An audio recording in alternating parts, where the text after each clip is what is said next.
Follow me. I shall be your shepherd into the shadows.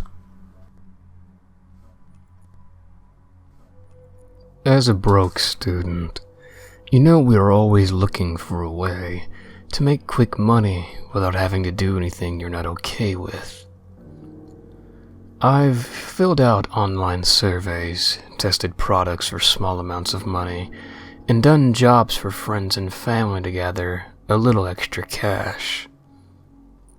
I filled job applications out like you wouldn't believe, but you probably would believe that it ain't easy to get a job with little to no experience when you're fresh out of high school and straight into college.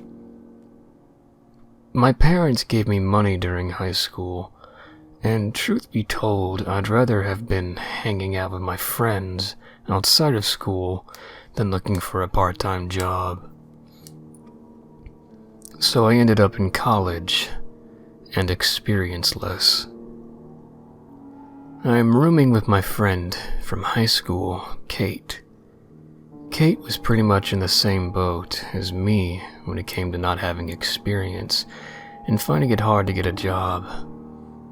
We were Google searching how to make money fast, since despite both of us being from pretty well-off families, we didn't want to have to depend on our parents for money whenever we wanted it.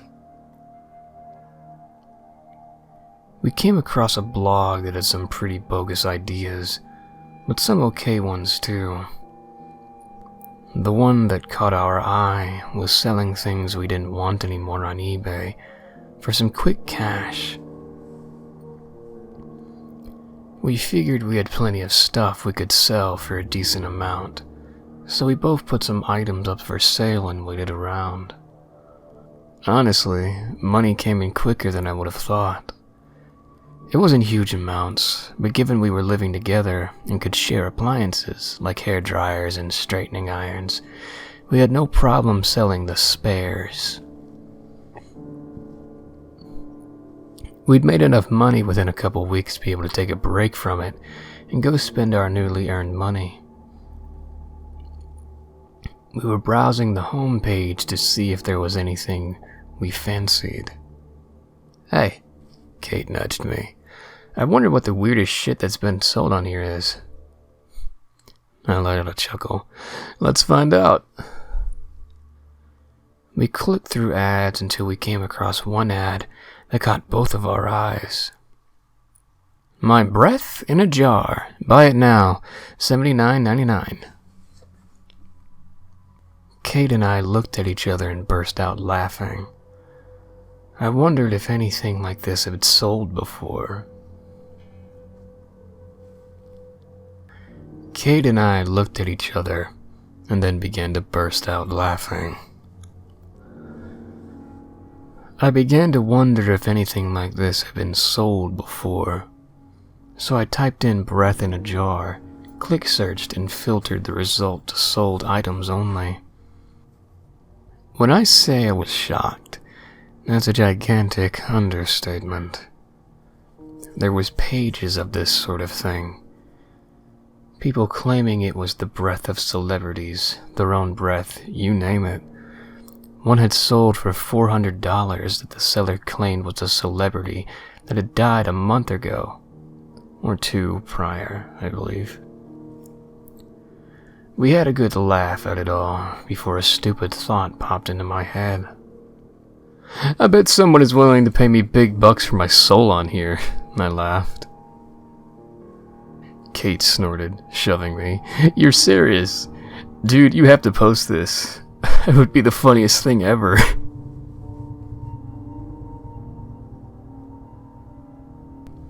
I shot Kate a smile and got to work on the ad. "Soul for sale. 19-year-old girl. Once you hit buy, it's yours for all eternity. $50,000. No refunds." Kate let out a gasp. "Anna," she started. $50,000? Come on." "What?" I giggled. "A soul this great don't come cheap." She rolled her eyes, spewed out some shit about why nobody was going to pay that much, and after a few days, we'd pretty much forgotten about the whole thing. 2 nights ago, at around 1 a.m., we just finished watching a movie and we got into bed. We were chatting in the dark and getting pretty tired when my phone vibrated from my nightstand. I picked it up, looked at the notification and screamed, dropping my phone on the floor beside my bed.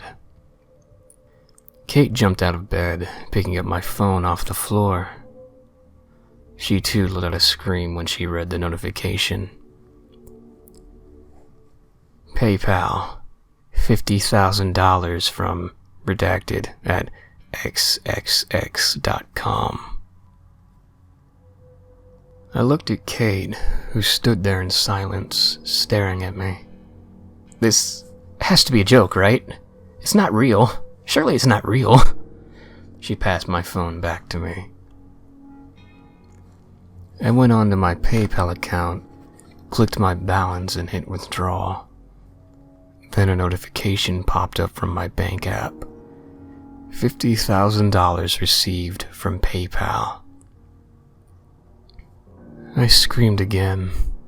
I showed it to Kate. She screamed again too.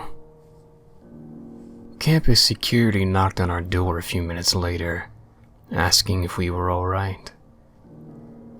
We assured him that we were fine and sat on our beds, just looking at my bank account balance. I don't know what time we fell asleep, but eventually we did. Yesterday, I woke up and Kate was already up and dressed. "Come on, sleepyhead." She pulled the blankets off me. "Shower and get dressed. We got some shopping to do." I groaned and got out of bed. "There's still a pandemic, you know," I sighed. "Okay. The mall is open and we have masks. Come on." I sighed again, and eventually, after some more persuasion, jumped in the shower, got dressed, and we left the dorm to head to the mall. Kate was so full of energy, she even had a spring in her step. As for me, I felt nothing. I put it down to me being tired, so when Kate asked me why I seemed so grumpy, I gave her the excuse I was giving myself. I bought so much shit. I bought a new laptop for school that I desperately needed, but that didn't satisfy me. I bought so many pairs of shoes, so many outfits, so much makeup, but I still wasn't satisfied. Kate was in her element all day. I, on the other hand, wasn't. I just wanted to go back to our dorm. The time finally came to go home, and for the first time all day, I felt somewhat happy. Happy it was over. When I got back to the dorm, my parents called me, and I couldn't wait to get rid of them. I hadn't seen either of them for over a month by this point, but I was glad of it. My dad was halfway through telling me he loved me, and I hung up, making a gagging noise. It was from that moment that I felt like something was wrong. I've always loved my parents, and I've always loved talking to them. But now I couldn't stand the thought of them. "Hey," I turned to Kate, who was trying on her new outfits. "Do you think that that person really bought my soul?" Kate let out a loud laugh and checked herself out again in the mirror. "Dude, come on. Do you really think people were selling famous breath? You're being stupid." I felt as though my blood was burning inside of me. I hated what she had just said. I hated her. "Yeah, and you're being a bitch," I snapped. "Hey!" Kate turned to me, hands on her hips. "What have you got your underwear in a twist for? Maybe you need some sleep or something. Jeez. Maybe you need your throat slit. Kate looked at me in what I can only describe as shock and a little fear. She took a small step backwards and stared at me without saying a word. I'm sorry, I mumbled. I didn't mean it. Truth is, I did mean it. Something came over me and in that moment I really meant it. She stood there for another second, staring. After what felt like forever, she finally spoke. What's gotten into you, Anna? Why are you acting so weird today? I shrugged my shoulders and stood up, heading towards the door and leaving Kate stood in our room, completely flabbergasted. I went to a nearby store and bought some supplies before heading to a park to sit there for a while. When I finally arrived back at the dorm, Kate was asleep in her bed. I walked slowly over to her and took the box of razor blades I bought out of my bag. I stared at it for a while before looking down at Kate when something caught my eye from beside me.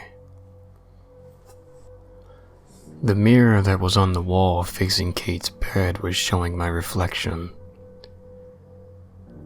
Standing over my best friend with a razor in my hand, I watched, completely still, as my arms in my reflection moved and run its fingers along the sharp end of the razor's blade. Blood trickled down from its finger, and my reflection raised its arm and sucked it off. I was frozen. I could taste my blood. My reflection leaned over Kate's bed and dug the razor blade into her neck, quickly pulling it across her neck. Blood spilled everywhere as Kate's reflection twitched and jerked and tried to stop herself from bleeding. I looked down to my best friend beside me, who was sleeping soundly, unharmed. Kate's reflection stopped convulsing, and my reflection raised the blade and pulled it across its tongue. I could taste the blood again. My reflection walked forward, and I followed, standing face to face with myself. This is the beginning, my reflection whispered, blood trickling out of my mouth as it spoke. I stared into its eyes. They were cold, black, soulless. I shut my eyes tight, and when I opened them again, I was looking at myself, my real self. I stared into my eyes for a few seconds, noticing that there was a dark black ring around the outside of my iris, and I think it's very slowly growing. This morning I checked it again, and it's slightly bigger now. The scariest part of all of this, that when I was watching my reflection kill my best friend, part of me enjoyed it. I thought it was a joke. I thought for sure I'd get an email from whoever this was demanding their money back. But 30 minutes ago they left a 5-star review on my eBay page. I sold my soul on eBay for just $50,000, and I need to get it back.